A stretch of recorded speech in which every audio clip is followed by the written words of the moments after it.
ഇന്ന് പ്രതിപക്ഷ നേതാവ് പറഞ്ഞു രാഷ്ട്രീയ വനവാസം പറഞ്ഞൊക്കെ നമ്മൾ കേട്ടതാണ്.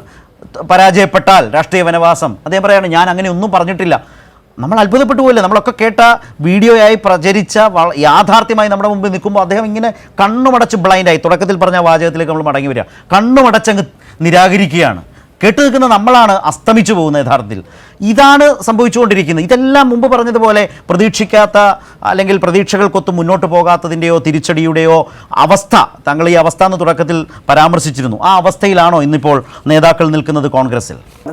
ഒരു പ്രസംഗമാണെങ്കിലും ഒരു പത്രസമ്മേളനമാണെങ്കിലും ഓരോ ഘട്ടത്തിലും നമ്മൾ ആ വാക്കുകൾ ഉപയോഗിക്കുമ്പോൾ ചിലപ്പോൾ കഠിനമായ പദപ്രയോഗങ്ങളും സാങ്കല്പികവും ആലങ്കാരികവും ഒക്കെ പറഞ്ഞുകൊണ്ടിരിക്കും. ഒരാൾ തോറ്റു കഴിഞ്ഞാൽ തന്നെ മരവുരി ഉടുത്തിട്ട് ആരെങ്കിലും വനവാസത്തിന് പോവോ? പ്രതിപക്ഷ നേതാവിനെ തന്നെ ഒരർത്ഥത്തിൽ അങ്ങ് ഇവിടെ ഭംഗിയായി തള്ളി പറഞ്ഞിരിക്കുകയാണ്. അത് എന്താ പറഞ്ഞതിന്റെ രത്ന ചുരുക്കം? വനവാസത്തിന് പോകുന്നൊക്കെ പറയുന്ന ഒരു പറച്ചിലാണ്, അല്ലാതെ ആരെങ്കിലും ഇത് പോവുമോ?